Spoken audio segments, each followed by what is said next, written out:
I've combined all info about cardiovascular disease and about treatment of cardiovascular disease in one place. And I've put them in their correct order so that we could link the points together and write good answers. So let's start from here. These are risk factors. What do I call this? You don't say diet. Usually, the better way to say unhealthy food. So I say something like high energy intake. And here I would say, instead of me saying exercise, what do I say instead? I say it's lack of activity or inactivity. Both of these lead to what? What I call this case, I call this an energy imbalance. Energy imbalance leads to obesity. And obesity means she has larger body size. You know what's going to happen in this case? Since she has a larger body size, this means that the heart has to beat faster. Once again, your heart size doesn't increase with the size of your body unless you exercise.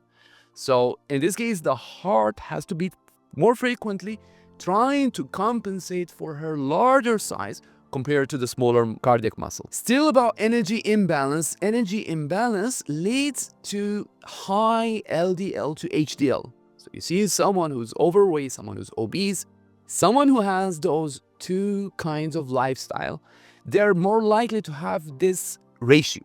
And I stress on writing the ratio rather than writing LDL separately or HDL separately. Now, luckily, we have a treatment. The treatment to sort out this ratio, to return the balance of LDL to HDL, is what we call, do you still remember what we call it? It starts with S.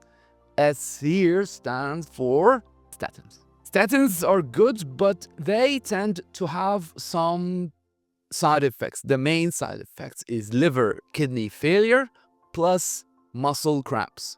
Okay? If somebody has this high LDL to HDL ratio, this means he has a lot of blood cholesterol.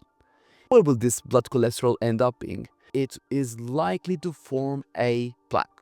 So a plaque is simply cholesterol depositions somewhere in the arteries, and these plaques here would start to narrow down the artery and restrict the flow of blood. So far what did we talk about? We talked about lifestyle, we talked about energy imbalance, we talked about the consequence, and we've talked about one treatment, the statins.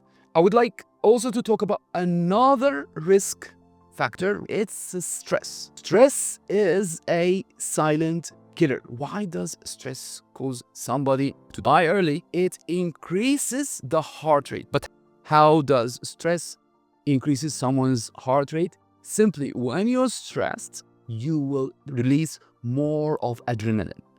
So adrenaline, as you can see, we're returning back to the main issue of faster heart rate. Luckily, again, we have a treatment. So apart from not being stressed, you can also have a treatment. The treatment here is called beta blockers. Beta blockers, simply, they would prevent adrenaline from binding to the cardiac muscle and increase your heart rate.